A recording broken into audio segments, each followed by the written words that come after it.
Today we have this beautiful Yale Platinum. This particular one has 6 pins and 4 sliders. Makes this a blue belt version. Hopefully we'll get a purple belt version to pick someday. Tools I'm going to use, I got a 1.5 millimeter multi-lock tensioner that I just wedge in the wording here so that I can apply tension. And then I'm actually using the short A-cab to set the pins just because I found it to be the most comfortable.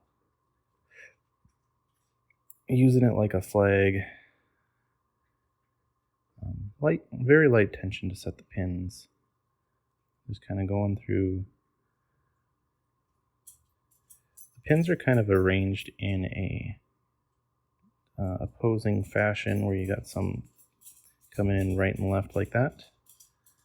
And then they all mostly line up right down this track here.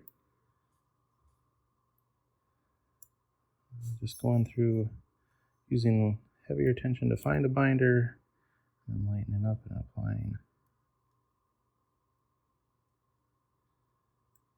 pressure. Do get core movement whenever I set one. There was a little bit there.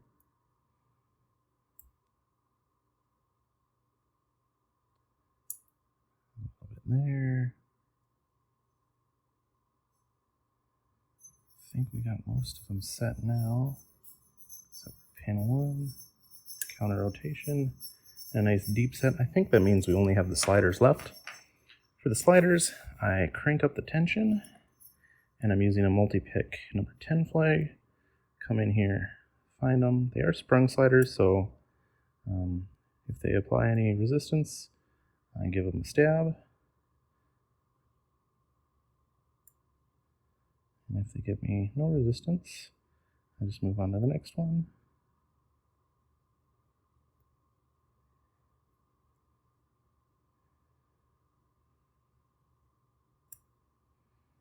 At first I thought the MP10 flag wouldn't be enough to set all of these sliders, but I can actually get through the full range of motion of the sliders just with this flag, so that's what I've been doing. They kind of bind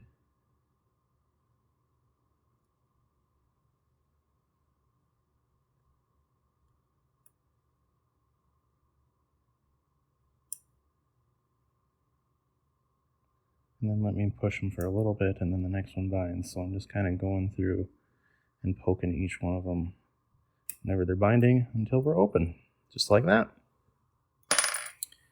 Pretty cool lock. This one's rated blue in its current configuration. I'm going to go ahead and lock it back up so we can gut it. Get it on our gutting tray here.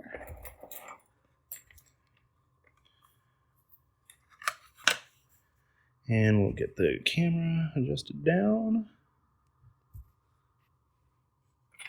So this is a half part of the modular. I received this half in trade with Spicy. I got the external side. Somebody else received the internal. They were modular, so there was a bar that came through here, and it was both, it looks like, probably screwed onto and clipped onto, which is pretty neat. But for my half, all I have to do is pop off the C-clip. That one was almost too easy. Makes it seem like I'm way more professional than I am. Spicy did leave this part on that was part of the actuator system. I did take it off. All we really need is core retention for picking. It pushes out really easy if you bump it with your pick or anything anyways. So to gut this, we'll use the key since we have it. And I am going to shim. Actually, I might even do that. Yep, we'll do that right now. We're going to shim the drivers just because they have some wonky angles, and I don't want any mistakes that I know this lock from other people who managed to receive it in the mail before me. had issues with. So get our follower in there. Make sure our shim's all the way up to the front. I'm just going to slide it on over. Make sure I got my finger on the back here for the sidebar that I know is on the what was the top side of the lock. So there's that. Here's our 6 pins. We'll go ahead and get the sidebar out right away.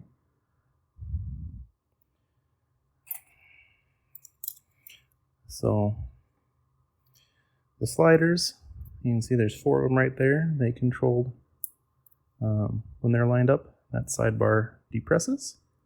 So we're going to go ahead and get that out of here. Nothing fancy about it. There are 2 absolutely tiny springs there. I did actually lose one of those earlier in the day. When I'd first received the lock, I tried to pick it entirely on camera, but it took me a while to figure out proper tooling. So I tried to do an open package, 2 open lock, but that video would have ended up being about an hour long.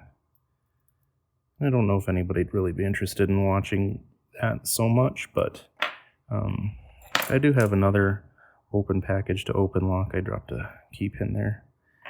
Open package to open lock that I've done that's much shorter with the lockwood that I will probably be posting soon enough. Tiny little spring. This guy almost seems like he has some sort of... He fell over sideways and he's just bouncing now. Let's see if I can get him to just fall out. Yep, I can. Get him there. He's... almost feels like it's slightly magnetic, but I don't think it should be. So we lost key pin 5 there. We'll put him over there. Dump out key pin 6. So you can see these key pins are staggered. So the ones on the left side, you know, they're angled this way, and the other ones are angled this way so that they come together in the center. Key pin 4. I'm leaving the key in just so that the sliders stay in their position because they are sprung. So as soon as I remove the key, they will attempt to take off, which we will do now. Nothing special about the key pins. They have a little bit of a wider section on the top that catches so that they don't fall all the way into the core, or in my case they were sprung up and they don't spring all the way up. So now I'm going to put my thumb over this, withdraw the key, and then we have our sliders here. So the sliders, you know, as they line up, get it on camera here a little bit. As they line up, they expose their gate. Kind of hard to see with the lighting. I can't get it in there quite right. Maybe I'll try getting it directly. There you go. So you can see that slider 1 has a gate right there that lines up and lets the sidebar fall into it. I will say this is a fun pick. If you're currently chasing your blue belt, this would be a fun pick. However, this is not what I would think is a standard everyday gut you would experience at the blue belt level. It's definitely a more challenging gut, just because there's more pieces in this lock than probably most other blue locks.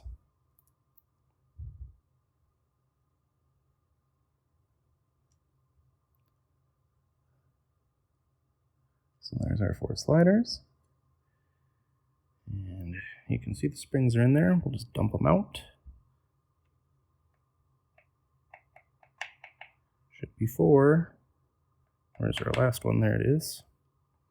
So a little anti-drill protection there. This is a stop for the key tip, so that the key doesn't push all the way through. It stops right there. So that's for alignment. Anti-drill protection there. So this it has a 3-star kite mark rating. So it's got all the fancy anti-drill features that you'd expect, and snap resistance, all the stuff you'd expect from a proper higher security lock. So let me rearrange these springs quickly before I decide to dump the rest of this out. Get rid of my dog's hair.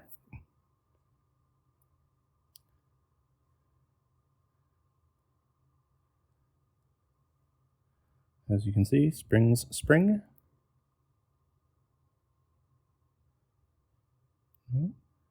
Send him flying. Gotta be careful before I send them into Narnia, as I like to call it. So let's take a look at the pins here. Pin stack 1 should be on my left side. Oh, that's actually pin stack 2. Now that I look, I can see that. There's one right there, so let's go forward. Get one out. And he's kind of a cool looking. It's a spool that has a fat section in the center, kind of like a GG style spool almost. Pretty neat. That was he was the last pin we set, so that little bit of counter rotation came entirely from him.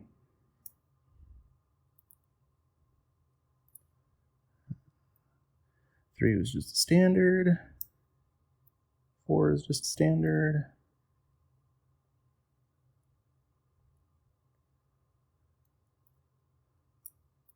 5 is standard as well. And then 6, if I remember right, is a T-pin.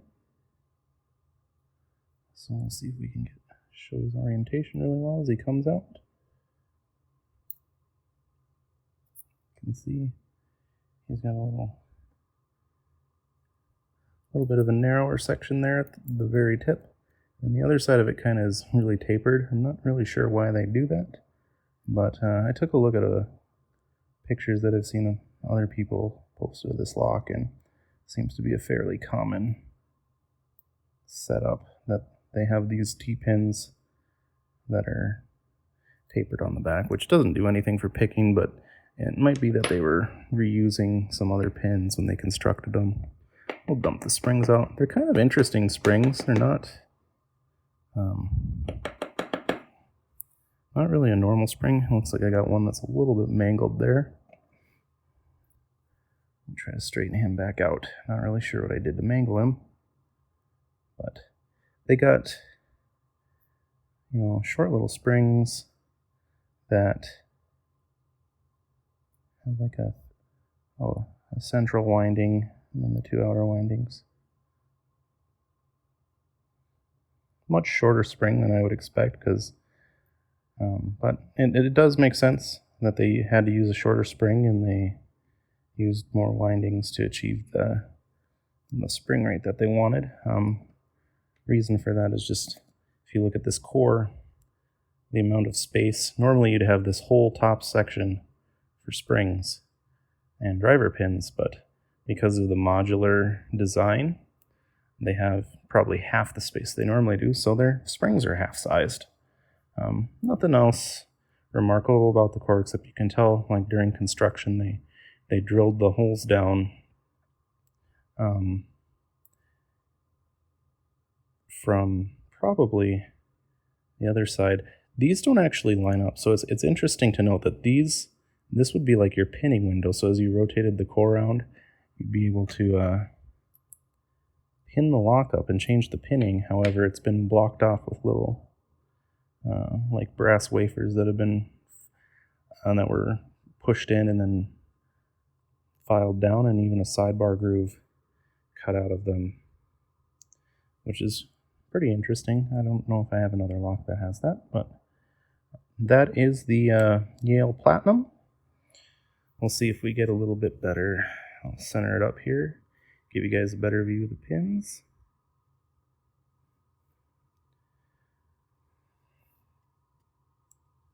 So that's the Yale Platinum. Pretty fun pick. If you have a chance to get one of these, I'd recommend it. It was a very fun lock to learn, very fun lock to pick. Feedback's really good. It features 2 mechanisms with the sprung sliders, and at the blue belt level, it would be probably one of the few blue belt locks that has a dual mechanism setup. Neither individual mechanism is difficult, but together they combine to make a more challenging, higher security lock. Hopefully you guys enjoyed, and I will see you later.